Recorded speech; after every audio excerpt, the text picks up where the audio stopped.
They're happy to have Mike Williams as well. You mentioned him as a great number 2 to Garrett Wilson. We talked about him earlier in this week having his Taylor ham and cheese sandwich. And egg. I now know what Taylor ham is. I have a 3-pound pork roll. It's not ham, it's pork roll. It's somewhere between bacon and sausage. A 3-pound clot of it is on the way, and I can't wait to try it out. Here's Mike Williams from his introductory press conference talking about the new number 1 receiver he'll be playing with, Garrett Wilson.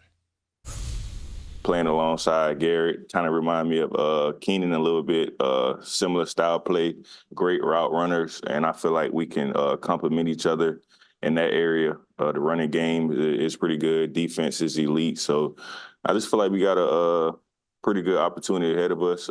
Just looking forward to it. And Chris and I talked about this the other day. When you look at the Jets' depth chart at receiver, good Lord. Beyond Garrett Wilson, I mean, Allen Lazard is there, but Allen Lazard is not a number 2. He's never been a number 2.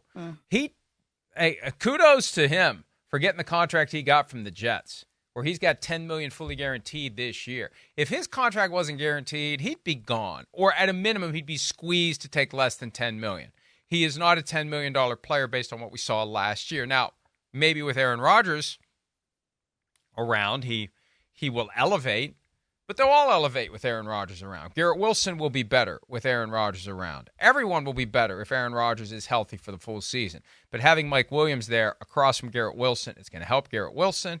It's going to help Mike Williams. It's going to help Allen Lazard. It's going to help the tight ends, although C.J. Uzomah is gone now. Whoever's there, it's going to help if Rodgers is able to play and play at a high level. So Williams lands in a spot where, and it's funny, he got the deal done with the Jets when he was supposed to visit the Panthers and the Steelers, and I think he's smart enough to know, if I'm looking to turn my career around this year, Aaron Rodgers, Bryce Young, Russell Wilson or Justin Fields, I'll roll the dice with the old man coming off the Achilles tendon tear.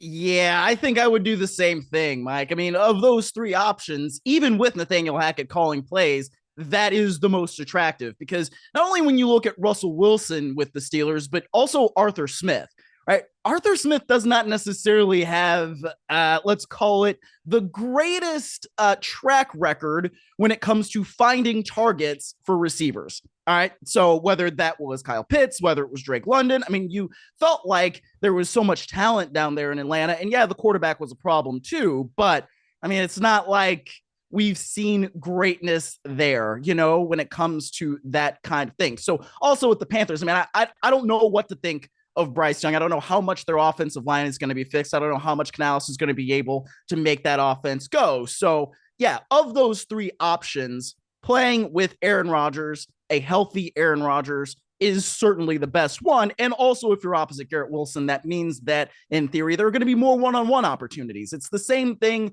that he got when he was with Keenan Allen, right? You had more of those one-on-ones, and Mike Williams has shown an ability to make the most out of those when he gets them at times, right? If he is healthy, he can do that. And he really got off to a good start last season in that offense with Kellen Moore, Justin Herbert. I mean, they were humming a little bit, and then, of course, he suffered the ACL early there. So I think that this is a good move for him, to try and rebuild his career. But yeah, I like what he brings to the table in general. And if he's healthy, and if Aaron Rodgers is healthy, and if the offensive line can also be healthy. Yeah, a lot of ifs for the 2024 New York Jets. And I'll tell you what, if they aren't good this year, they all are on the hot seat. Rodgers has said it himself. It's a given. It's not a shock. If they are not a playoff team in 2024, everybody will be gone in 2025. GM, head coach, Aaron Rodgers, anybody else who doesn't have a guaranteed contract or who isn't clearly part of the future, like a Garrett Wilson, who's only entering year 3 now. You're going to have a lot of guys gone from the Jets after this season, and they'll be hitting a hard reset. Maybe they'll be the team that pursues Dak Prescott in 2025. That's something I was talking about earlier as I was filling the time without you, the idea that Dak Prescott you really were seems to be bro. heading.